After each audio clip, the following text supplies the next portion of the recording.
Question छ two vehicles A and B approaching at a right angle A from the west and B from the south भनेको हाम्रो दुईवटा भेगल छ अरे ए र बी हाम्रो ए चाहिँ कताबाट आइरहेको छ ए चाहिँ हाम्रो दुईवटा बी ए र बी चाहिँ राइट एङ्गलमा छ अरे होइन ए चाहिँ कहाँबाट आइरहेको छ वेस्टबाट आइरहेको छ बी चाहिँ कहाँबाट आइरहेको छ साउथबाट आइरहेको छ collide with each other after the collision vehicle A skid in a direction 47 degree north of the west and vehicle B 56 degree east to the north भनेको हामीले सिम्पली के गर्नु भन्दाखेरि हाम्रो ए र बी चाहिँ राइट एङ्गलमा आइरहेको छ ए चाहिँ हाम्रो वेस्टबाट आइरहेको छ बी चाहिँ हाम्रो नर्थ के अरे साउथबाट आइरहेको छ अब हाम्रो के गर्यो भन्दाखेरि हाम्रो एउटा पोइन्टमा आज के भयो यो दुईवटा भेगल चाहिँ के भयो कोलाइड भयो होइन सो कोलाइड भइसकेपछि भेगल ए चाहिँ कता मुभ गरेर भेगल ए चाहिँ हाम्रो वेस्टसँग 47 डिग्री एङ्गल बनाएर कतातिर गयो भन्दाखेरि नर्थबाट वेस्ट साइडतिर गयो होइन त्यस्तै हाम्रो भेगल बी चाहिँ हाम्रो नर्थसँग 56 डिग्री एङ्गल बनाएर कतातिर गयो हाम्रो नर्थ इस्ट साइडतिर गयो होइन सिम्पली हाम्रो भेगल ए चाहिँ कता गयो नर्थ वेस्टतिर गयो भेगल बी चाहिँ हाम्रो कतातिर गयो नर्थ इस्टतिर गयो the initial skid distance vehicle A and B are 32 metre and 18 metre respectively before collision हुनुभन्दा पहिला हाम्रो स्किड डिस्टेन्स कति रहेछ कोलिजन हुनुभन्दा पहिला हाम्रो स्किड डिस्टेन्स कति रहेछ भेगल ए को लागि 32 मिटर भेगल बी को लागि 18 metre the skid distance after collision कति भयो हाम्रो 14 मिटर र 33 मिटर चाहिँ भेगल ए र बी को लागि भयो if the weight of the vehicle A and B vehicle A को वेट भनेको 4 टन दियो भेगल बी को वेट भनेको दियो 6 टन दियो calculate the original speed of the vehicles the average skid resistance of pavement is found to be 0.52 भनेको हाम्रो question के भन्यो हाम्रो क्वेसनले चाहिँ original speed of the vehicle चाहिँ फाइन्ड गर भन्यो अब यसको हाम्रो सोल्युसनमा फर्स्टमा के गर्नु यसको हामी फिगर ड्र गरौँ मैले फिगर ड्र गरेँ भने हाम्रो भेगल ए भनेको कताबाट आइरहेको छ भेगल ए भनेको हाम्रो वेस्टबाट आइरहेको छ भेगल बी भनेको हाम्रो कताबाट आएको छ साउथबाट आइरहेको छ दुवैको बिचको एङ्गल भनेको हाम्रो के छ 90 डिग्री छ होइन अब के भयो हाम्रो अब दुईवटा भेगल चाहिँ हाम्रो यो पोइन्टमा आएर के भयो ठोकियो यो पोइन्टमा ठोकिसकेपछि हाम्रो भेगल भनेको कतातिर गयो भेगल भनेको हाम्रो नर्थ वेस्ट साइडतिर गयो हाम्रो वेस्टसँग 47 डिग्री एङ्गल बनाएर होइन र भेगल बी भनेको हाम्रो कता गयो भेगल बी भनेको हाम्रो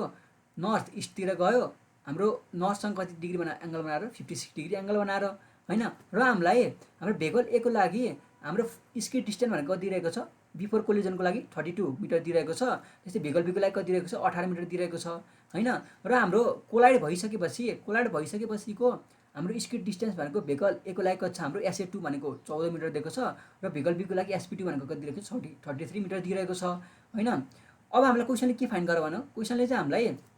हामीलाई यो VA1 र VB1 को भ्यालु चाहिँ फाइन्ड गर भन्यो होइन VA1 र VB1 को भ्यालु फाइन्ड गर भन्यो अब मैले के भने भन्दाखेरि हाम्रो इनिसियल स्पिडलाई मैले VA1 र VB1 भने होइन त्यसपछिको हाम्रो जुन यो कोलिजन हुँदाखेरिको स्पिडलाई मैले के भने भन्दाखेरि VA2 र VB2 भने दुईवटाकै होइन र मैले कोलिजन भइसकेपछिको यो जुन यहाँको स्पिड छ यसलाई मैले VA3 भने र यतापट्टि भेगल बी को लागि मैले VB3 भने र फाइनल्ली हाम्रो अब कोलिजन भइसकेपछि एकछिनपछि त हाम्रो रेस्टमा गएर बस्छ नि त सो मैले रेस्टको स्पिडलाई के भने भन्दाखेरि VA4 र VB4 भने होइन सो अब हामी के गर्छौँ यसको प्रब्लमको सोल्युसनतिर जान्छौँ अब सोल्युसनमा जानुभन्दा पहिला हाम्रो VA3 र VB3 ले हाम्रो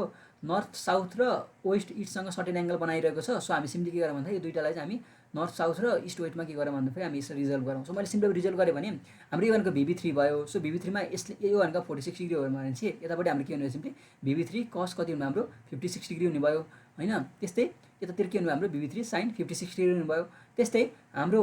यो भनेको हाम्रो के हो VA3 हो यो एङ्गल भनेको 47 डिग्री छ भनेपछि यो भनेको के भयो हाम्रो VA3 कस 47 डिग्री हुनुभयो यो भनेको हाम्रो के हुनुभयो VA3 साइन 47 डिग्री हुने भयो सो यति गरेपछि हामी सिम्पली यसको सोल्युसनतिर गयौँ भने हामी जहिले पनि यो कोलिजन सल्भ गर्दाखेरि हामी जहिले अब मैले आफ्टर कोलिजनमा हेऱ्यो भने हाम्रो loss in kinetic energy of each vehicle भनेको के हुन्छ हाम्रो work done against the skid resistance हुन्छ सो अब हाम्रो काइनेटिक एनर्जी भनेको सिम्पली के हो काइनेटिक एनर्जी भनेको हाम्रो 1/2 mv² हो होइन सो यो भनेको हाम्रो 1/2 इन्टु मास भनेको सिम्पली के हुन्छ हाम्रो weight upon relation due to gravity into के हुन्छ हाम्रो भेलोसिटीको स्क्वायर अनि सो भेलोसिटीको स्क्वायर भनेको हाम्रो इक्वल टु के हुन्छ हाम्रो सिम्पली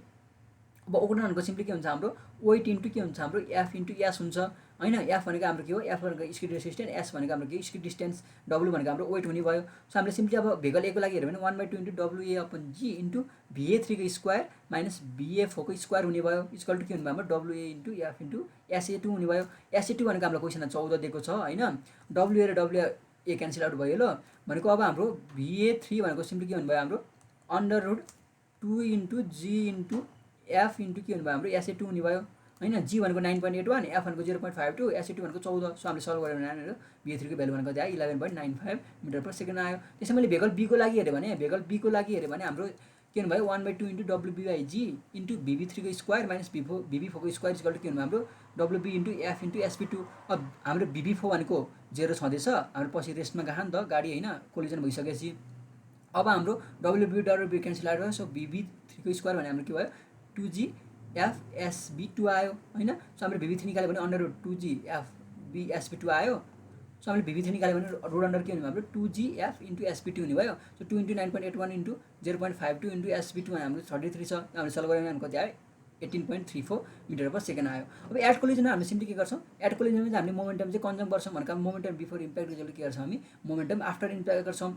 अब फर्स्टमा मैले वेस्ट इस्ट डिरेक्सनमा हेरेँ भने हाम्रो वेस्ट इस्ट डिरेक्सनमा भनेको कुन भेकल छ, हाम्रो के छ भेकल ए छ। सो हाम्रो बिफोर इम्प्याक्टको लागि भेलोसिटी भनेको VA2 हो हैन। र आफ्टर इम्प्याक्टमा हेऱ्यो भने हाम्रो दुईवटा छ, एउटा भनेको हाम्रो के छ हाम्रो वेस्ट डिरेक्सनमा VA3